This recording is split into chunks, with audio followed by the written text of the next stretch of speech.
বানিয়ারচালা জামিয়া ইসলামিয়া মাদ্রাসার সহসভাপতি ও সাবেক বৃহত্তর মির্জাপুর ইউনিয়নের সাবেক ২ নং ওয়ার্ডের সাবেক মেম্বার সর্বজন শ্রদ্ধেয় জনাব আলহাজ ইমতাজউদ্দিন মেম্বারের জানাজা নামাজ বহু মানুষের উপস্থিতিতে আজ দুপুর ২টা ৩০ মিনিটে ৫ পীর মাজার সংলগ্ন মসজিদ মাঠে অনুষ্ঠিত হয়েছে। জানাজা নামাজ পরিচালনা করেন বানিয়ারচালা জামিয়া ইসলামিয়া মাদ্রাসার সম্মানিত মুহতামিম আলহাজ মাওলানা মোবারক হোসেন।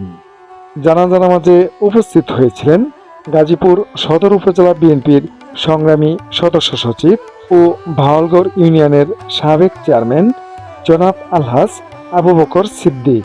শ্রদ্ধেয় মুরব্বিয়ান, বিভিন্ন মসজিদ মানুষের সম্মানিত কর্তৃবৃন্দ এখানে উপস্থিত থেকে বক্তব্য রেখেছেন। সাহেব কথা বলেছেন, শাহাবুদ্দিন সাহেব।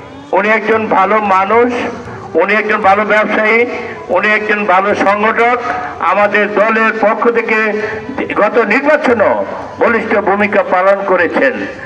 বিভিন্ন উন্নয়নমূলক কর্মকাণ্ডে জড়িত থেকে যে ভালো কাজগুলি করেছেন, সে ভালো কাজের উসিলায় মহান আল্লাহ যেন মাফ করে তাকে জান্নাতুল ফেরদৌস নসিব করেন। আমরা সকলে বলি আমিন। এছাড়াও জানাজা নামাজে আরও উপস্থিত হয়েছিলেন ভাওয়ালগড় ইউনিয়ন বিএনপির সাবেক সফল সভাপতি জনাব মোহাম্মদ মুজিবুর রহমান। উপস্থিত আছেন গাজীপুর তথা গাজীপুর সদর উপজেলা বিএনপির সদস্য সচিব, ভাওয়ালগড় ইউনিয়নের সাবেক চেয়ারম্যান আলহাজ আবু বকর সিদ্দিক ছিলেন সফল এবং আমাদের বানিয়ারচালা মাদ্রাসা দীর্ঘদিন 17 বছর উনি দক্ষতার সাথে সুনামের সাথে সহসভাপতির দায়িত্ব পালন করে মাদ্রাসাকে দিনের লাইনে অনেক এগিয়ে নিয়েছেন। অনেক ওনার সমাজে অনেক কর্মকাণ্ড আছে যেগুলি বললে সারা দিনেও শেষ হবে না। মূল কথা, উনি একজন ভালো মানুষ ছিলেন। সাবেক সফল চেয়ারম্যান গাজীপুর সদর উপজেলা। এছাড়াও জানাজা নামাজে আরও উপস্থিত হয়েছিলেন এলাকার গণ্যমান্য ব্যক্তিবর্গ, বিভিন্ন শ্রেণী পেশার মানুষ, রাজনৈতিক দলের সদস্য ও দীর্ঘদিনের রাজনৈতিক সহচর উপস্থিত হয়ে মরহুম ইমতাজউদ্দিন মেম্বারকে নিয়ে স্মৃতিচারণমূলক বক্তব্য রাখেন।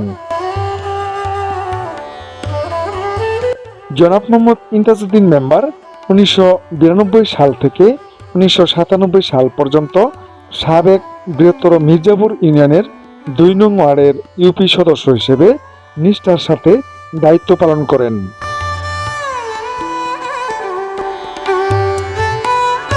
প্রিয় দর্শক, জীবদ্দশায় জনাব মোহাম্মদ ইমতাজউদ্দিন মেম্বার ছিলেন একজন সৎ মানুষ, স্পষ্টভাষী, ন্যায় বিচারক। প্রিয় দর্শক, মরহুম ইমতাজউদ্দিন মেম্বারের সমস্ত দুষ্ত্রুটি ক্ষমা করে দিয়ে আল্লাহ তাআলা যেন তাকে জান্নাতের উচ্চ স্থানে প্রতিষ্ঠিত করেন এবং আমি তার কর্মময় স্মৃতির প্রতি শ্রদ্ধা নিবেদন করে আজকের ভিডিও থেকে বিদায় নিলাম। আল্লাহ হাফেজ।